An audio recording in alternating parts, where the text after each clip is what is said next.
Alright, Travis Winged. So, skipped over the other two questions. Question mark. As in the first vision, we're going right to the Book of Abraham, and I think I'm tiring out. So this might be my last one, and then I'll do a summary overview of how you guys are doing. We're not getting very many views. Not too many people are interested. Not too many people are looking for CES letter today. I guess everybody is rushing to the Utah Lighthouse Ministry, I guess, to get the Mormonism, Shadow, or Reality. Or they're watching the trial, listening to the defense lie and lie and lie. Alright, so speaking of lies, talk about people who know nothing about the Knights Templar, and the Egyptian of the Knights Templar passed on to the Yorkites, as Brigham Young and Heber C. Kimball were Scottish Rites, Heber C. Kimball being a Master Mason of the Scottish Rites, as Joseph Smith Sr. was a Master Mason of the Yorkites. So, yeah, this is the hilarious one where Egyptologists are making fun of Mormons, saying that on the Egyptian papyri, they cannot find the Hebrew name Abraham on the Egyptian papyri. And all Mormons go, "Oh no, what do we do? My testimony is destroyed." Oh man. So, yeah, Jeremy, you don't know nothing about this subject. You're just taking what other people have told you to believe in. So I'm going to have to do this ad hoc. Alright. In my last year of my schooling at the University of Lethbridge in Canada, my what are they called? The caseworker for the classes. She called me in and wanted to review the courses I'd taken over the couple of years. I'd gone to the summer schools, and she wanted to see how I'm doing, what my plans and goals were for graduating. And she noticed I didn't have a major selected, but she did notice that I had taken a sufficient number of courses in philosophy of science and a good amount of courses in biblical studies, and she noticed I had taken Latin that first summer term that I was a part of. She then said, "We would like to do something new for you. And we've never done it at this university." And so she custom made a dual bachelor's for me, because I had enough courses for the dual bachelor's. And with Latin, I let her know that I would love to have Hebrew and Greek, and she said that can be arranged. And so I had a dual bachelor's in biblical studies and in philosophy of science, and a minor in, she called it ancient languages. They were technically classical languages. And that was my education at the University of Lethbridge. And sure enough, for that semester, Biblical Hebrew became available. I went, oh, dude, drool. And that was it. Earlier that year for my birthday, the woman formerly called my wife gave me the book Teachings of the Prophet Joseph Smith by Joseph Fielding Smith, senior or junior, can't remember which. And it was a collection of his sermons and teachings. So the King Follett Discourse was in there as well.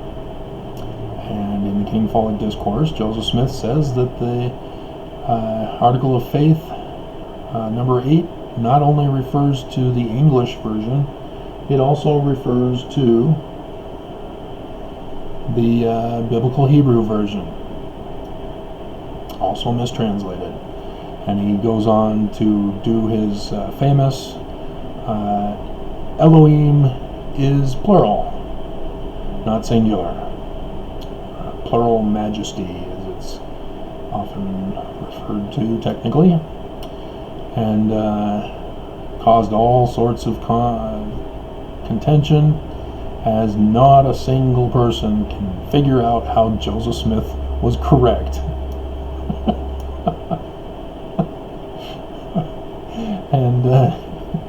And so, because nobody could figure it out, nobody had the answer, I wanted the answer, I did the research, and tried to figure it out with a Bible that I had found in Hebrew at the University of, not the university, the Lethbridge Library, which Stephanie took us to, where we got to check out videos of Bob Hope as a sexual pervert.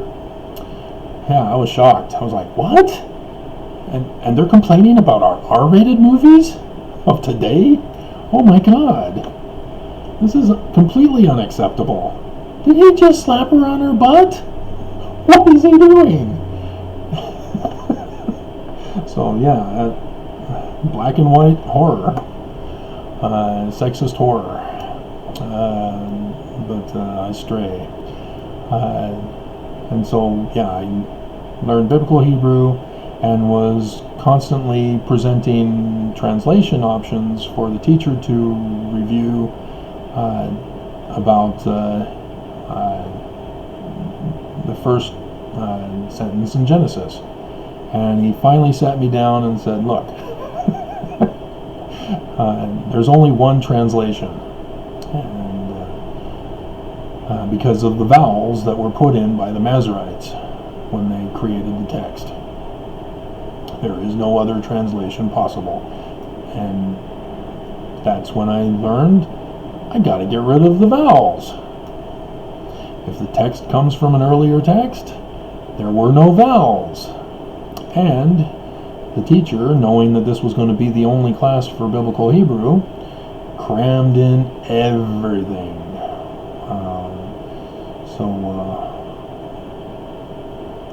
Walter Emanuel Offricht, who studied under Thomas O. Lambden of Harvard,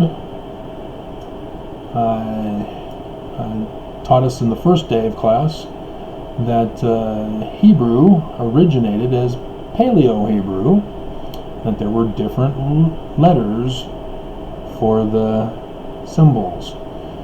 Here you have 2 daleths and an ayin.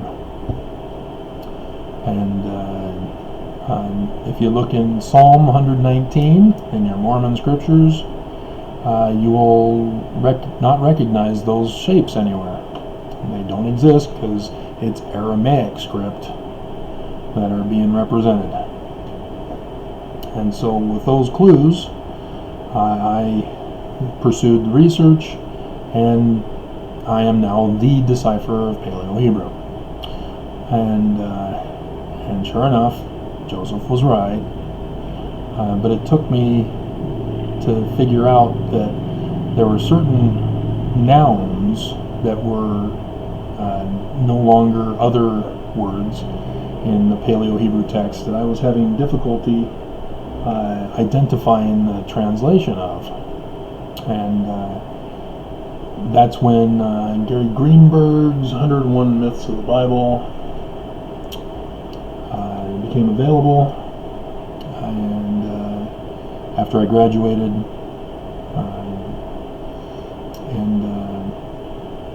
there it is.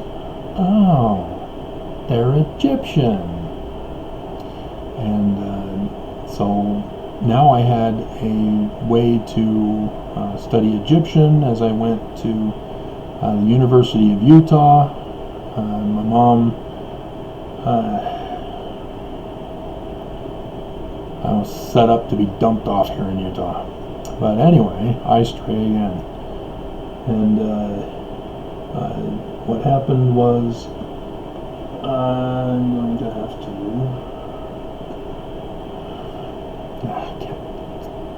stop. I got a project working on the other computer here, so excuse me while I'm distracted and do stuff while I ramble until I get it taken care of.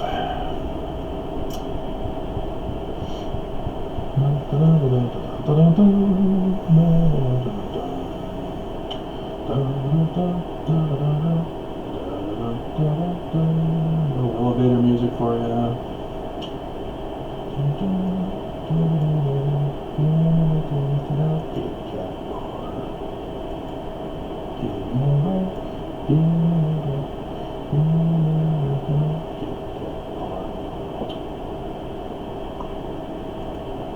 Okay. And so that was my lead-in as I went to the University of Utah, getting dumped off in Utah, and that's why she's the woman formerly called my wife. But I went to what in the world's going on? Went to the University of Utah, and I was forced to, and tried their Hebrew program because they said they had one, and then I registered for the first semester. They don't have enough courses for the degree. So I tried philosophy, and as much as I was having fun with that, I was kind of disappointed to witness Mormons or Christians, I'm not sure which, they seem to be the same now, destroying the class, as the teacher is not allowed to say, hey guys, you're wrong. Pay attention to the course curriculum. But yeah, there was a phase back then where the Christian alt-right movement included Mormons, because Mormons were also saying, I don't want to do drama if I have to say naughty words.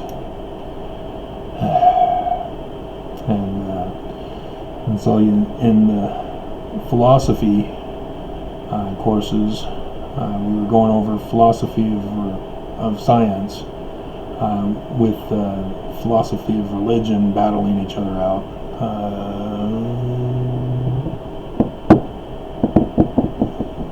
No, I don't have it up. It's on the table probably. And so God versus an atheist, or a Christian versus an atheist, God debate. And that was a text I had up in Canada, the University of Lethbridge. And so I knew all the subject matter, so I took it again because I was forced to go there. But the one student who took over the class, and the teacher just let him. The student just walked all over the teacher, and no, I wanted nothing more to do with that. If the university professors are getting walked all over by the students, something's very wrong. You don't put religious beliefs over the manner in which truth is actually derived from. So science was under threat during that time, and logic argument, sound argument was under attack during that time, as religious fallacy was dominating in the class. And people were trying to say, my religion does not allow me to do this and that.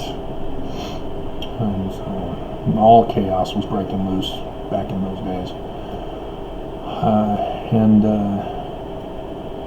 And so then I found Eva Vasilevska.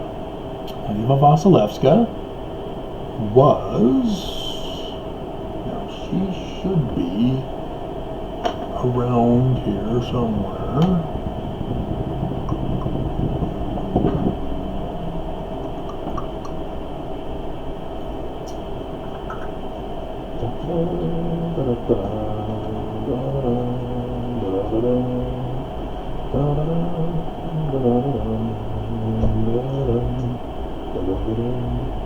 We all live in a yellow submarine.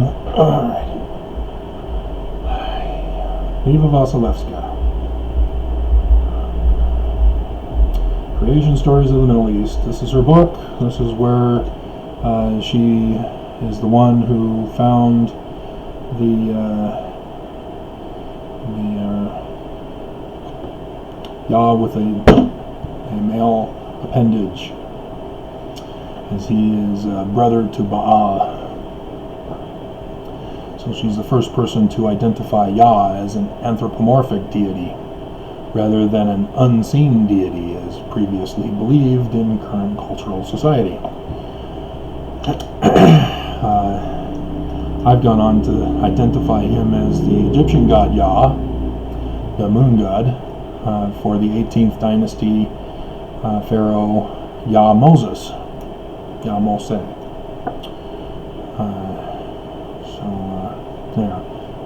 But also Yah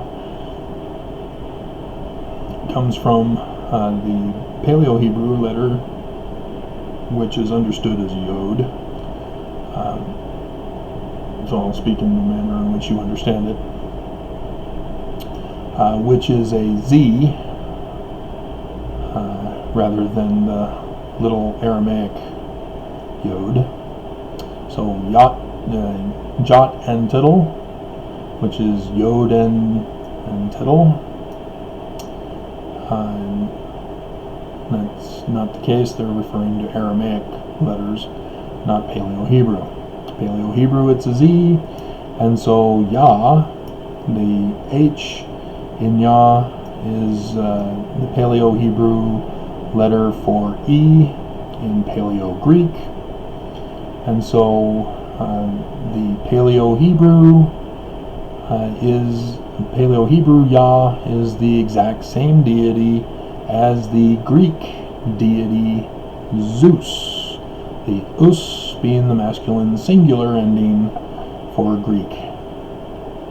I'm the one who made that discovery as well. And so with her educational assistance, I learned about Egyptian. The stories that, I put it back up, didn't I? That Matt Clayton goes over in his book. So that's why I knew his book was good, because I'd already learned it and was looking for something that legitimately had a good English translation. And so, yeah, I learned everything about Egyptian from Eva Vasilevska. She is the only woman archaeologist allowed in Iraq to do archaeological digs. She was also the only American at that time to do archaeological digs in Iraq under Saddam Hussein. So, way to go, Bush, for ruining that opportunity that we had. And so, with that knowledge of Egyptian, I then said, I've figured out Paleo-Hebrew now. Let's check out the facsimiles of the Book of Abraham. And because I had already made the discovery in Eva's, before I took Eva's class, after I had gotten Gary Greenberg's book, I was able to correct his theory and actually make it into a theory. He just, his book is just about, hey, I recognize this, I recognize that. He doesn't develop it into a theory. I did that. That's at the same time when D.M. Murdoch was still alive and was beginning her research publications about the gospel stories and the theory that she was working with, that I've taken over from her after her death and have corrected the theory. And she was claiming that the gospel stories were just fiction tales, taking the Egyptian documents and rearranging it into their own thing. She doesn't believe there was an actual Osiris, and she merges Osiris and Horus together into one character, as if you've ever seen the Zeitgeist movie. It's done there too. And so what I've discovered is that the stories of the Old Testament, and thus in the New Testament, come from a lack of understanding of the Egyptian narratives, and that the Egyptian narratives are supposed to replace and correct the texts of the Torah and of the Gospels, as well as other books as well. That the Torah and the Gospels are technically apocalyptic literature coming from the main Egyptian story of Horus restoring the kingdom of his murdered father, Osiris, from the uncle who murdered him, Set. And so I've been doing lots of video series about that, done some publications, one of which, collection of Egyptian scripture that I published, and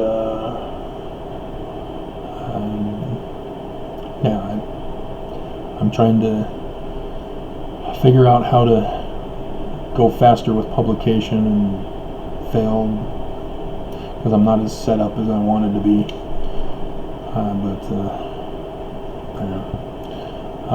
I was working on a sign list, if you've heard me in this video or a previous one. But yeah, I figured out Joseph Smith's manner of translation, which was that the Egyptian stories can be retold using whatever characters you want, whatever language, whatever culture you want. So Joseph used the biblical stories as the original Bible authors did, and rendered a narrative story based upon what the petroglyphs were showing. And thus, in chapter 1 of Abraham, Joseph refers the reader to the facsimile number 1. And that's not on the text. Again, the Egyptologists are fooling you guys. They don't know how to translate the Egyptian petroglyphs. They only assume from the Rosetta Stone that only the text that accompanies the petroglyphs are to be translated, and so they don't mess with anything else. And as a result, I walked right into virgin territory and got my 72 virgins for eternity. I've already been threatened with blazing fire by Islam Ahmed. and had to report them to the feds. So, yeah, it's 10 virgins for Mormons. Section 132. And, but yeah, that's how it's done. That's how the Bible was done, with the Genesis stories, and even Samson and other stories, King David. They all have elements that can be traced back to the Egyptian main storyline.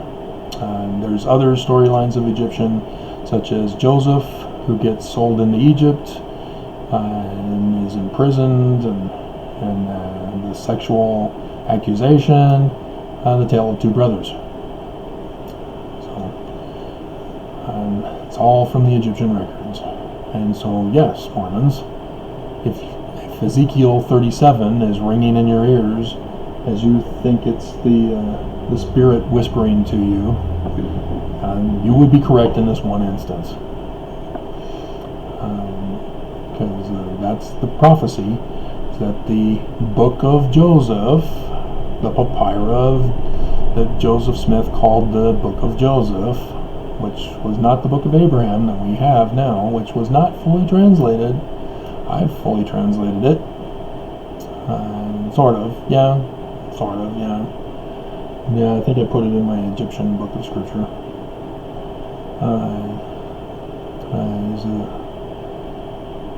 Is available. So, yeah, with this one, you must know how to do research. And when you're dealing with an ancient language, it's not the same as history. You've got to learn the language. You've got to fact check the Egyptologists, as I did. And they're not complete. For example, Sir Alan Gardner's Egyptian grammar only has categories for 11 deities. Budge, his grammar, Sir Wallace Budge, only has 72 deities for signs. He's more complete with the deity sign list, but he's still short. And neither of them understand the whole context of taking in the narratives of the Egyptians and applying it to the culture, to the language, to the government, to the religion, to society. And as a result, if you remember earlier when I talked about the Egyptian erotic papyri, that's why is they don't know that the petroglyphs are supposed to be translated. So they look at that and they think, oh, well, they're just putting porn up. No! They're speaking a language. Those glyphs can be translated, as arousing as they may be, because Egyptian is sex ed. That's why I was doing my Mormon sex ed, and had that one about Egyptian religion as being sex ed. So this is where I'm going to stop for now. If I come back, I'll continue on, I guess. But got a long ways to go, maybe. All of this is really no good. Because they're just translating the text for what they did have. And, oh, yeah, Holland, like he's an Egyptologist, huh? So, polygamy would be the next thing I'd get to, if I get to it. But my mouth is, and so my eyes are even buggy. So we'll end here at 30 minutes for this last one, for the day at least.